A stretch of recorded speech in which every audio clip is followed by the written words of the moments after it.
It's low tide on Tarawa, the main atoll of the island nation of Kiribati. Tiatata and his 3 sons have just a few hours before the water returns.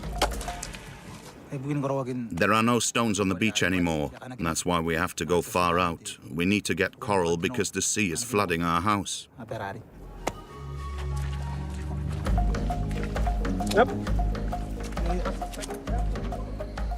The home of Tiatata and his family of 12 is under threat.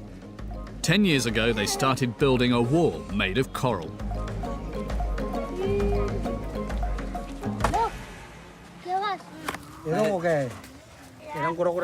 When the water comes all the way up to here and there's a strong wind, that's when it's worst. The water bashes against our wall and sprays over our whole house. We have to build a higher wall so the water doesn't flood our home.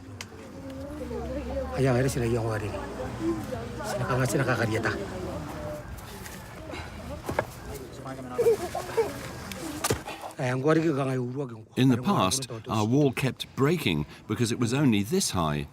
Now it's higher and more stable. It protects us from the sea. Many walls collapse at high tide, but we're lucky. Our wall's still standing.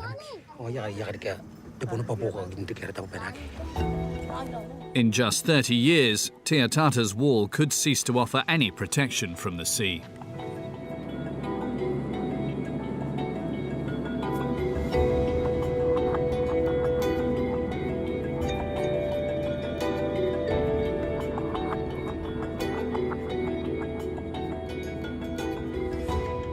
The island state of Kiribati is one of the lowest-lying countries on Earth.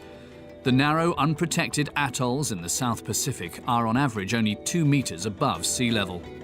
The nation consists of 33 such atolls spread out between Hawaii and Australia. More than half its 100,000 residents live on the Tarawa Atoll, but for how much longer? Climate change is threatening the people of Kiribati.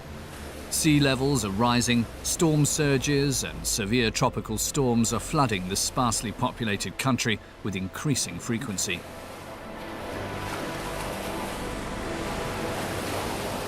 For the locals, it's a question of survival.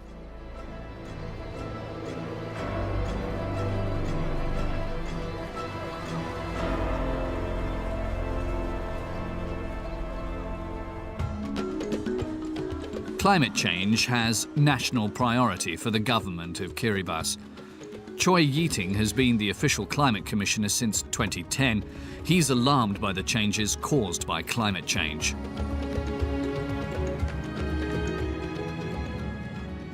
It is worrying that, the community has to live in these conditions, I would imagine, there would be a lot of sanitation problems, a lot of contamination of their drinkable water.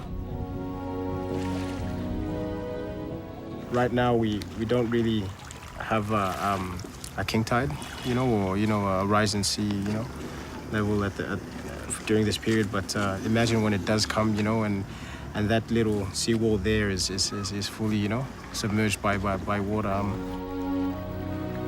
One day, the people of Kiribati will have to leave their country.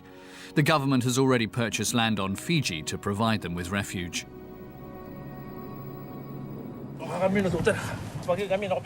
Every day, Tatawa and his 3 brothers have to carry their fishing boat into the sea. It's hard work.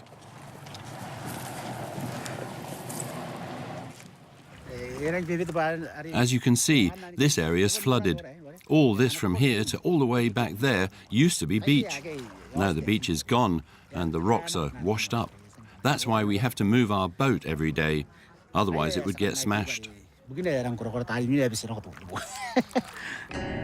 The family defies the rising sea levels with a coral wall that resembles a fortress. The water is rising and rising. Eventually, the land over there will disappear. But we'll stay and float like an island in the water.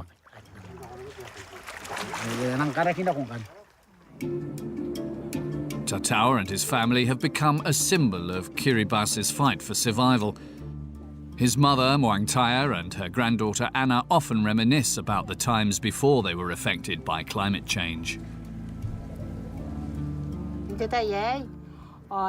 20 years ago, the sea was far away. We were safe back then, even at high tide. The water only reached this far. We used to have a lot of trees. Our land was much greener. We had no idea we'd have to live like this one day. The access road has been flooded for years. The family can only leave their property by boat. When I was little, life here was really good. There were lots of trees under which we played hide and seek. I've heard that other countries are causing climate change, but I don't hate those people.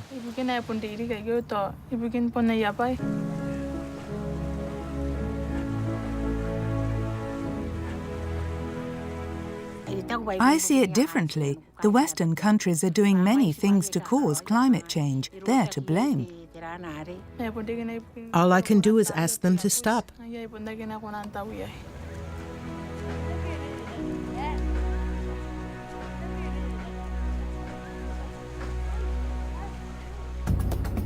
The sea is increasingly devouring unprotected tracts of land in the middle of the South Pacific. This isn't a safe place for the future. When we have a high tide and a big storm, the water smashes into the sea wall and sprays over the top.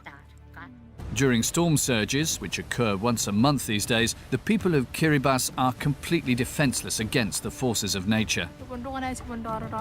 I'm scared that the water will continue to rise. Maybe we'll have to leave here one day and live elsewhere if climate change gets worse.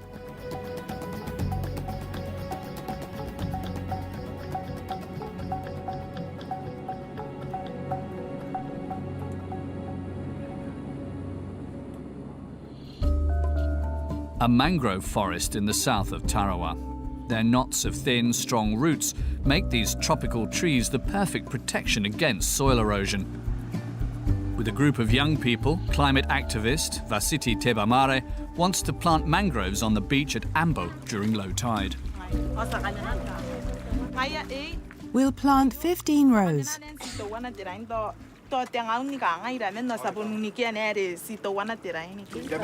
You have to plant the mangroves a hand's width apart.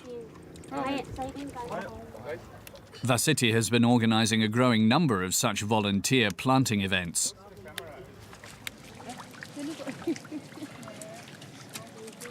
Okay, these are the seeds from the mangroves, and we pick them up, and then these are the ones that we use to plant them, and then they grow again. We take 3 in case, because when we replant them, the waves will come and maybe 2 will be flooded away. At least 1 will stay and will live. So that's why we take 3 all the time. The people of Tarawa have already planted more than 50,000 mangroves on the beaches of the atoll. The young people here have grown up with climate change. They're scared.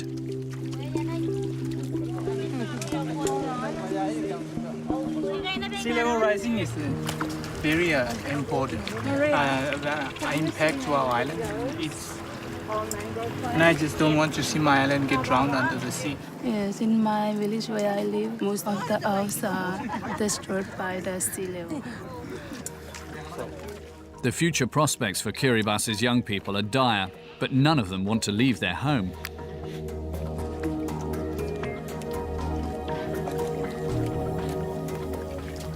I'm so proud to be a Kiribati. Even though what we face with, we're still proud of our country. This is where we belong. It's our culture, our identity. That's why I think this is where our hearts belong. The hope is that these mangroves on Ambo Beach will grow into a forest like the one that helps defy storm surges in the south of Tarawa.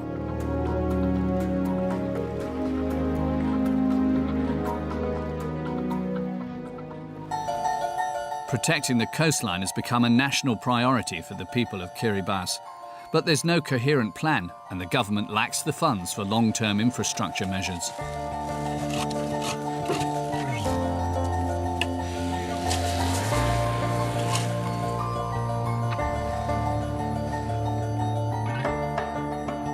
Those who can afford concrete have built a wall at their own expense. That's what Itimwemwe has done, a young entrepreneur from the village of Taborio. I think climate change will only get worse in the future. One day, Kiribati will drown. Other people think differently, but I'm scared by what's happening. We have to protect ourselves. That's why we're building the seawall this high. The sea is calm today, but it's only a matter of time before the next storm surge arrives.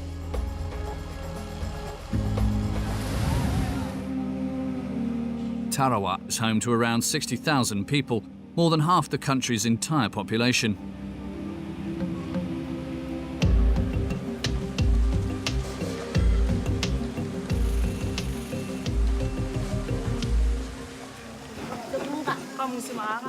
Livable land is becoming increasingly sparse, says climate activist Vasiti. Compared to 10 years ago, it's not just like this. People stayed in their homelands. But nowadays, people migrate from there for a better future. They came here for education, for work, for everything. Yeah, and now it ended up like this. Everyone lived closely to each other. In addition to climate change, overpopulation is one of the biggest problems on Tarawa. Diseases easily pass from one person to another, and especially with the future of the kids, the government have a limited resource. It can't employ each and every one of them. On average, a family here has 5 to 6 children. Almost every square metre of land on Tarawa has now been built on. The main thing that is threatening us is the sea level rise. We have land erosion. The sea is taking most of the lands, and people here try whatever they have to build seawalls. But it doesn't help. When the water comes, no one can stop the water. It just comes and then take away all the lands again. In 2014, the effects of global warming on Kiribati attracted international attention. Ioana Tetiota made a bid to become the world's first climate change refugee when he applied for asylum in New Zealand. The government of New Zealand didn't recognise climate change as grounds for asylum.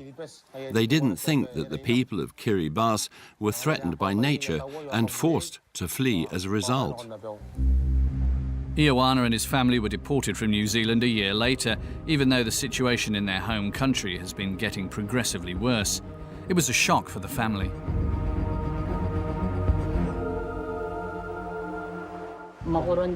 What scares me is that our land is low-lying. We're surrounded by the sea, and it's being washed away around us. Ioana and his family have moved in with his sister, but they don't see a future for themselves on Kiribati.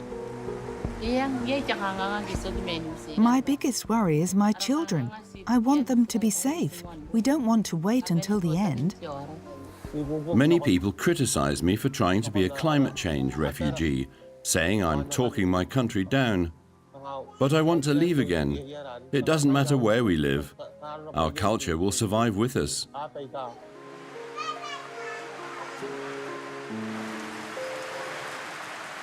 Kiribati's first inhabitants settled here around 3,000 years ago.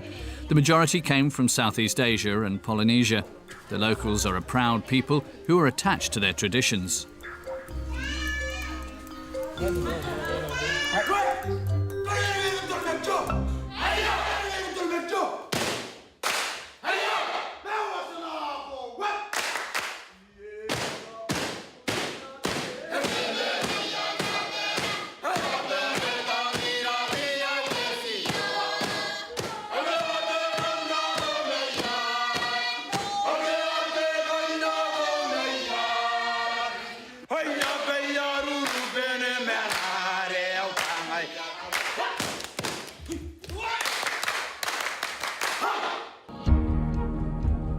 Abayang Atoll, around 50 kilometres to the north of Tarawa, is a different world.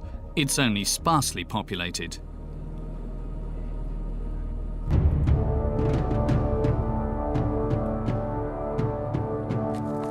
The village of Tibunginako has become a symbol of the impending dangers of climate change.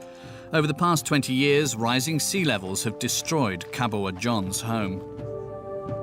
Long time ago, this is that land before. And they used to have manebe here, big house for like gathering people, parties, occasions. And all the people, before they live here, now they all moved to the mainland. Tebunginako is still home to 70 families. It was the second largest village on Abayang. Rising salinity from daily flooding has made the soil infertile. Before, I don't care about climate change. When I heard about climate change, and oh, it's nothing. But now, I see the difference, the impact, and it's like worrying me. And I'm thinking, maybe I'm gonna migrate to another Australia or New Zealand, another country, because the sea rising level is increasing. I have 2 kids, and then when I look for the kids, then maybe I should move. But Kaboa wants to stay. It's not a question of courage. He just feels connected to his home. We are from Kiribati. We are proud to be Kiribati. We want to die here. We don't want to go to overseas. We want to stay here.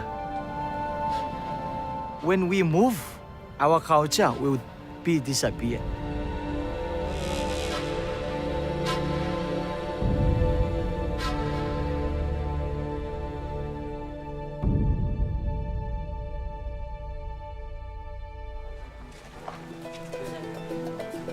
There are lots of people on Abayang who don't have work.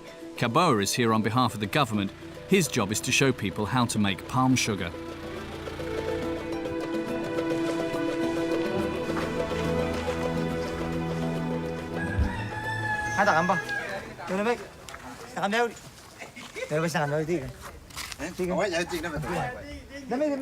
Kaboa is looking for a worker named Takamba.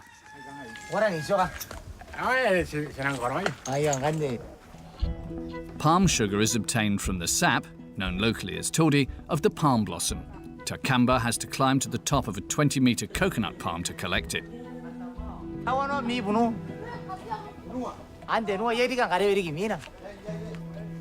Takamba has 3 bottles of toddy so far.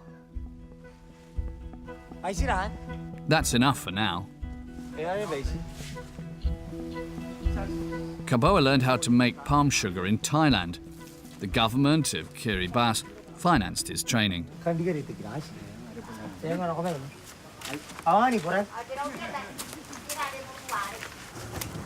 Kiribati government also paid for the equipment here. This is the toddy, fresh one. Water.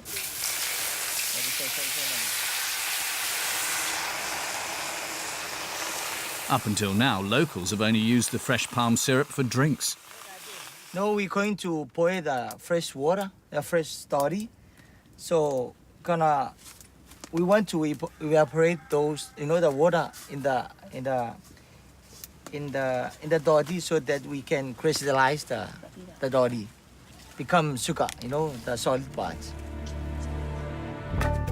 The island of Abayang is the perfect place for producing palm sugar. There are thousands of coconut palms across the 37-kilometre island. In Kiribati, we only have the, cobra cutting as a source of income. So our government try to find ways which can help people to earn more money, and this is one of the income, income for the farmers. It takes 7 litres of sap to produce 1 kilogram of palm sugar. This is how you have to do it. When you've reached this point, the fire mustn't be too hot. You have to stir it the whole time. Watch how I do it. You have to push the toddy up the side until it becomes hard and powdery. The palm sugar from Abayang is set to be sold for €5 per kilo. We'll continue with this work. We can earn money that way, and we can use that money to feed our families. Take the big one. This one is really good.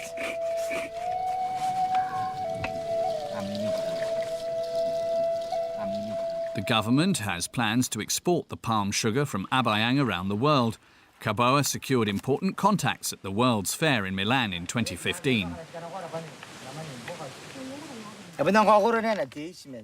This is the sugar from your palm sap. This is what it looks like.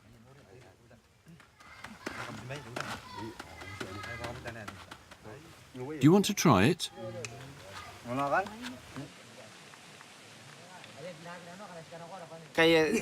What do you think of the new sugar? It's not bad, right? Do you like it? It tastes like candy. This sugar's really different, much more delicious. Traditional Kiribati recipes are increasingly fading from memory. Women's rights activist and nutritionist Tongafiti Cross wants to fight that trend. Just to teach them how to eat food and how to prepare food, which is they never do it before. And to using the leaves and the herbs that they have in their own country, and they never use it because they don't know it, that they're eatable. You can use these palm leaves in many different ways, not just to swat flies. We'll wrap them around the fish, rip the leaves into two. When you cook these leaves, a liquid comes out that's very good for the stomach. You fold the leaves like this and wrap the fish. Fish has been prepared like this on Kiribati for generations.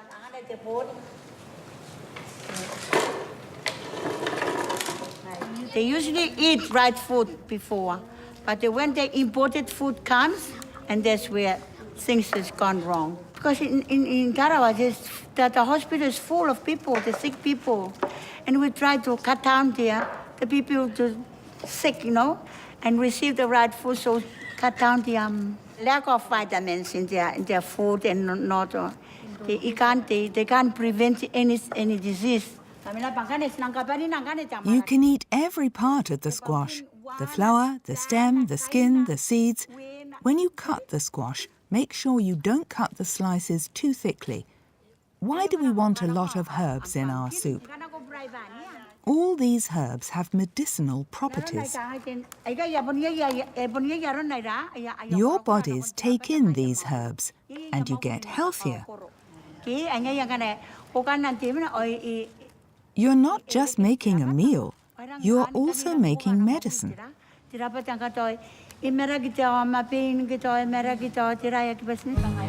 2/3 of Kiribati's population consumes a staple diet of fish and imported rice, a diet increasingly supplemented with high sugar foods, leading to rising rates of obesity and diabetes.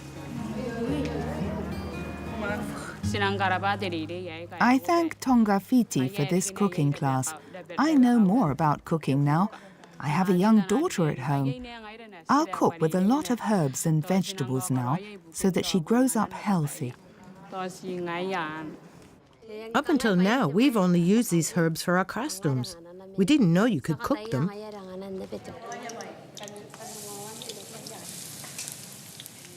You can find everything she's showing us in the jungle. It's great. Nutritionist Tongafiti Cross's mission is far from over. She wants to share her knowledge in every village on Abayang.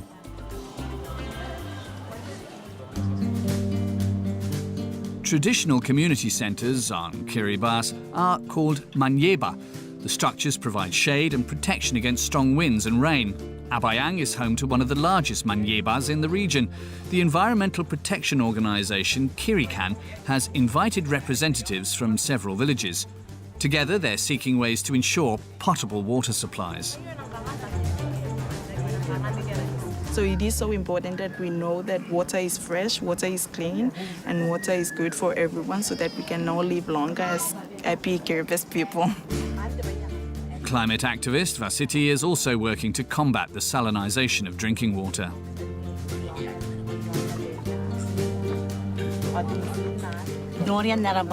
Sometimes seawater flows into my well and floods it.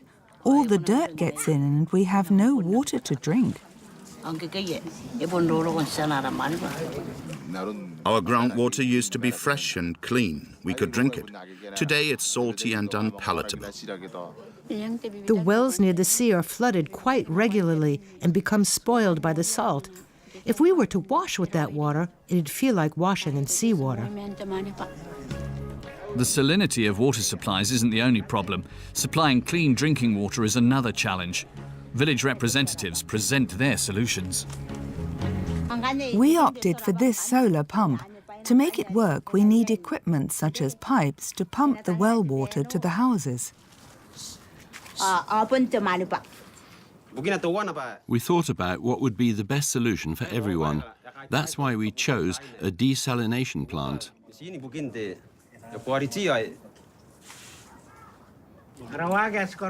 We need a hand pump to supply ourselves with water. You've suggested a number of ideas. It's important that the solution is cheap and will work for a long time. We're going to lay out all of your criteria on the floor here. Which solution will win? The village delegates are asked to vote. That's an important part of the process, says Kirikan's Australian development aid worker, Robert Kay. This process isn't going to lead us to a project. It's really just getting people to think about the kinds of things, the questions they should be asking when confronted with a new project or a donor bringing aid to the community. There's not much export that comes out of Kiribati, so there's no foreign income coming in, which is difficult because often you need the materials and the money. But I think somehow need to break the dependency cycle. Peleniza Alofa founded the environmental protection organisation Kirikan.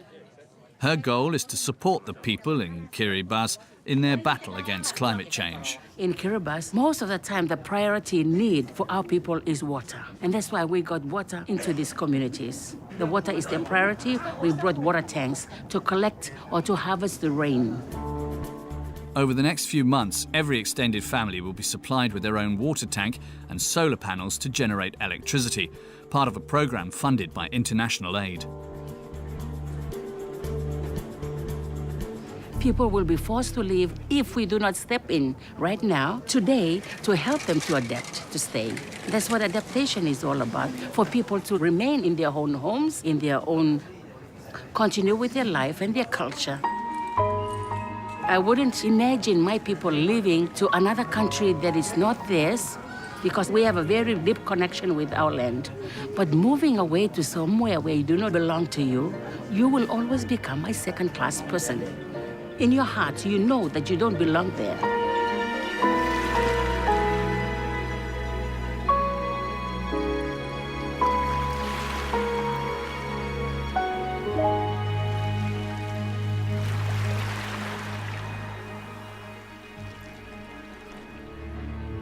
We're back on the main atoll of Tarawa. The Marine Training Centre is a window of opportunity to a better life for many young Kiribati. Up to 150 students train here every year to become seafarers, ship mechanics and cooks.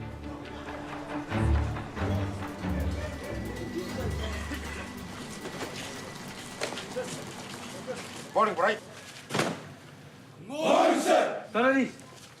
How's this run? The drill at the training centre's strict, as is the morning roll call.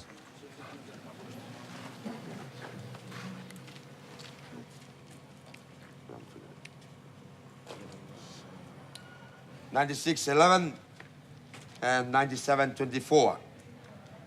Not tuck in during the breakfast master. So that's 1 hour each. 45 F39, long fingernails, 1 hour. The punishment here in the MPC, this is the scale. So if the trainee is found 30 fingernails, long fingernails, not wearing the handkerchief, torn uniform, etc., in proper shape, that's to be punished. The trainees has to be punished for 1 hour. The trainees have to rehearse a docking manoeuvre on the deck of a training ship today. Among them is 25-year-old Tamuera. 7 people at the stern and the rest at the sprint, right? So let's start, 2 + 1. Let's go, sprint first. Seafarers from Kiribati are in demand, particularly on German vessels. 6 shipping companies from Hamburg have offices on Tarawa, supervised by Andrew Heinzen. He holds the locals in high esteem and finds jobs for them on ships from all around the world. Firstly, the people who grow up on these islands have a strong connection to water. They've been fishing and spending time on the water since childhood. They're strong. In my experience, it takes just one Kiribati to do a job that needs 2 Filipinos. These 15 months are a process. They have to be on time, be clean and well-dressed, because they'll be confronted with a completely different world.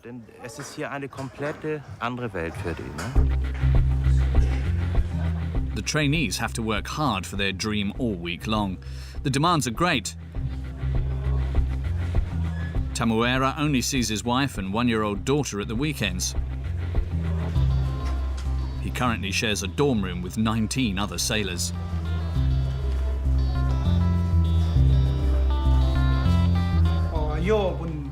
This is my bed, and that's my mattress, made of palm leaves. I roll out the mattress every night. This is what it looks like. This is how I sleep. Like this. That's it. I chose to train as a merchant marine because it gives me the chance to provide for my family. It's my dream to continue my training after I finish this program.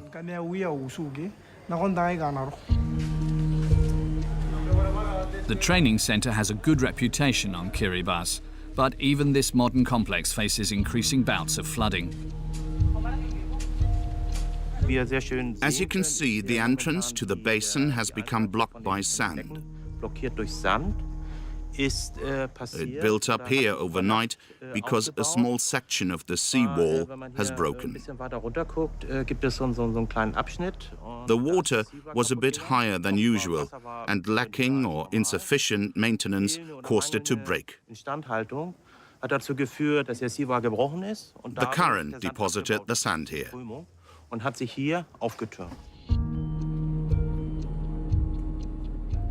People mess about with everything, just like they do in Europe.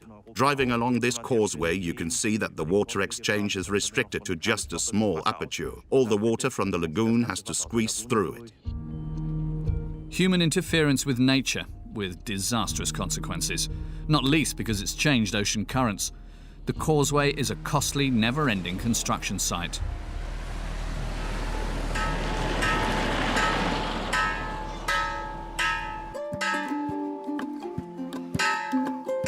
The primary school in Bonriki. Every morning begins with a prayer. More than 90% of Kiribati's population is Christian.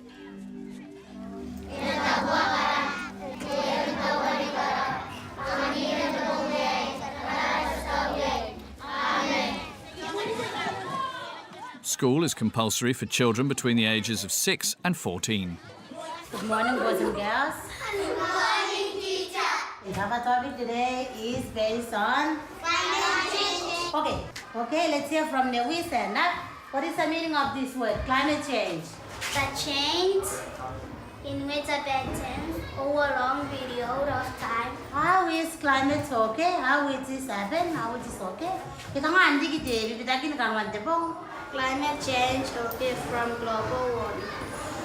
Is she right? Yes. Okay. Now, these are the 3 causes caused by global warming. Sea level rise, droughts, heavy rain. So, what does the future hold for Kiribati's children? It's a subject addressed in primary schools. We want to alert the children to what's going on here and how they can deal with the problem. Most of the children are scared of climate change.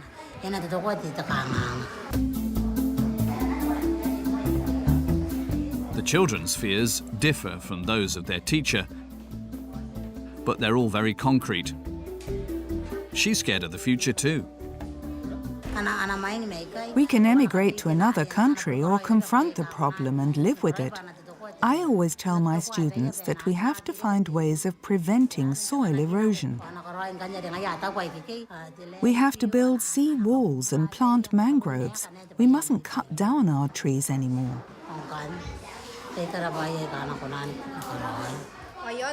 The children have drawn pictures to illustrate what they think will happen as a result of global warming.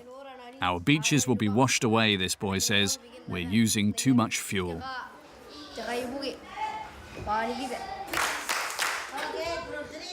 In this girl's picture, the land is submerged. Everyone, she says, is swimming in the water because the ocean has washed away the land.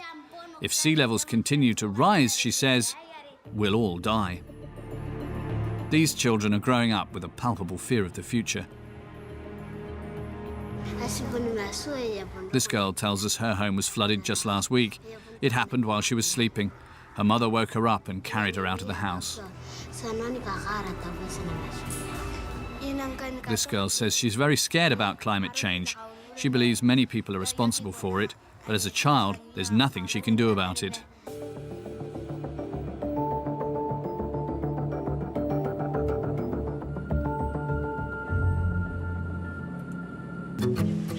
The village of Bonriki has become increasingly susceptible to flooding after heavy rainfall. Often, the high water lasts for days. Trainee seafarer Tamuera and his wife Betaaua have bought a small house here.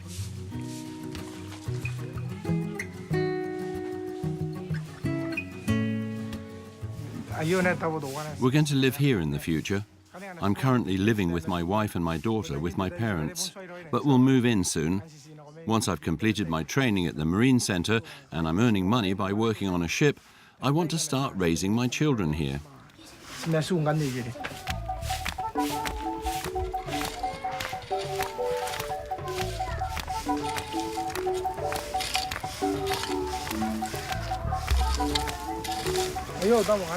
I want to have a garden here, but I have to plough the soil first.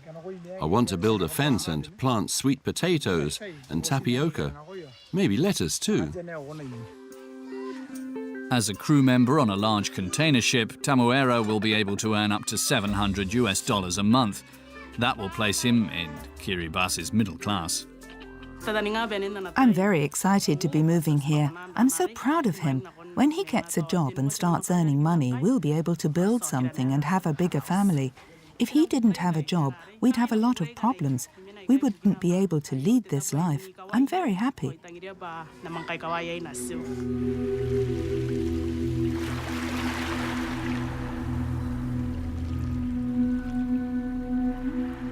When night falls on Tarawa, the fishermen sometimes recall a centuries-old fishing method.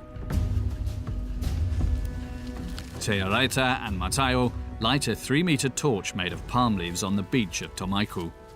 The warm light of the fire lures small, tasty reef fish into the shallow water.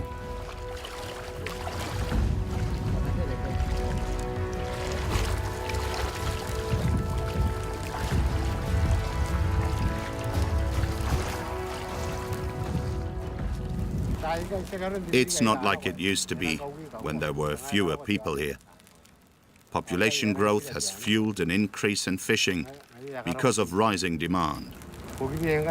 Many fishermen now use neon lights to attract fish.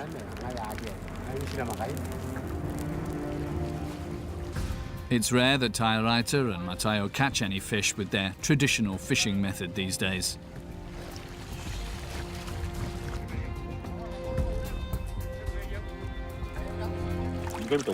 I've only caught a tuaro. It's hard to catch fish these days. I feel the current has changed.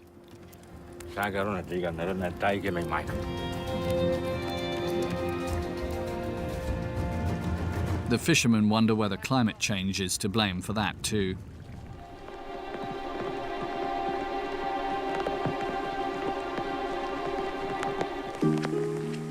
The Fisheries Ministry of Kiribati. Marine biologist Arantei Tekeau has been investigating the health of the coral reefs around Tarawa and the surrounding atolls for more than 10 years. Using measuring tapes, he and his team regularly monitor coral growth and health. What we are seeing is the more popular corals now are the ones that are adapting and are more resilient to change, to increasing temperature. They're surviving more in the hot temperatures. They're spreading over, which is okay in a sense that the corals aren't dying, they're spreading, there are lots of them. But it's like survival of the fittest. The polyps that make up the stony corals are among the winners of climate change. They seem to be particularly happy in the waters around Kiribati. Because they're so resilient to the change, that's why they're really improving. The coral cover is massive. Even they could even survive, storms and stuff like that. A hope for Kiribati, but only healthy coral reefs can grow with the rising sea levels. They're natural breakwaters and provide important protection for the islands during major storm surges. Here in South Tarawa, where it's an urban area, there's a lot of factors affecting coral reefs: construction, infrastructure. The main thing is it is rubbish. Since there's a very high population here in South Tarawa, which causes rubbish and, waste done to the coral reefs, that's putting heavy pressure on it. As a result, there are signs of degradation among weaker coral species in many reefs around Tarawa.